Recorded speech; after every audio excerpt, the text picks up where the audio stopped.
Operation Sindoor குறித்து எடுத்துரைக்க Russia சென்றுள்ள திமுக எம்பி கனிமொழி தலைமையிலான இந்திய குழு ரஷ்ய கூட்டமைப்பினருடன் கலந்துரையாடி வருகிறார்கள். கூடுதல் விவரங்களோடு இணைகிறார் நமது செய்தியாளர் ரமேஷ்குமார்.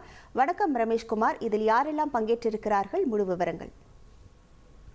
ஆபரேஷன் சிந்தூர் குறித்து விளக்கமளிக்கவும் பயங்கரவாதத்திற்கு எதிரான இந்தியாவின் நிலைப்பாட்டை உலக நாடுகளுக்கு தெரியப்படுத்தவும் திமுக எம்பி கனிமொழி தலைமையில் ஒரு குழு அமைக்கப்பட்டிருந்தது. இந்த குழு நேற்று ரஷ்யா புறப்பட்ட நிலையில் இன்று இந்த குழு ரஷ்யாவை சென்றடைந்தது. இதனைத் தொடர்ந்து இந்த குழு தன்னுடைய முதல் அதிகாரப்பூர்வ சந்திப்பை ரஷ்ய நாட்டு அதிகாரிகள் மற்றும் உறுப்பினர்களோடு மேற்கொண்டிருக்கிறது. குறிப்பாக இந்த சந்திப்புக்கு முன்னதாக ரஷ்யாவிற்கான இந்தியாவினுடைய தூதர் வினய்குமார் இந்தியா மற்றும் ரஷ்யாவிற்கு இடையிலான நீண்ட நெடிய பாரம்பரியம் மற்றும் உறவுகள் குறித்து கனிமொழி தலைமையிலான இந்திய குழுவிற்கு விரிவான ஒரு விளக்கங்களை அளித்தார். இதனைத் தொடர்ந்து ரஷ்யாவினுடைய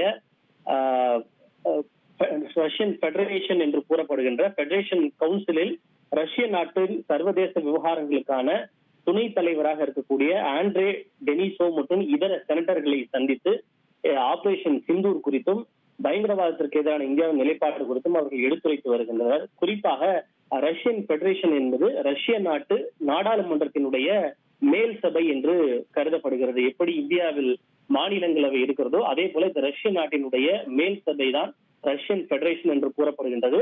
அதில் இருக்கக்கூடிய மிக முக்கியமான ஒரு குழு தான் ரஷ்யாவினுடைய பெடரேஷன் கவுன்சில் என்பது. அந்த குழுவில் தான் தற்போது இந்த குழு அதிகாரப்பூர்வமாக சந்தித்து இந்த கலந்துரையாடலை மேற்கொண்டு வருகிறது. சர்வதேச விவகாரங்களுக்கான குழுவினுடைய துணைத் தலைவர் ஆண்ட்ரே டெனிசோ மற்றும் இதர நாடாளுமன்ற உறுப்பினர்களை சந்தித்து இந்தியாவின் நிலைப்பாட்டை கனிமொழி தலைமையிலான இந்திய குழு எடுத்துரைத்து வருகிறது.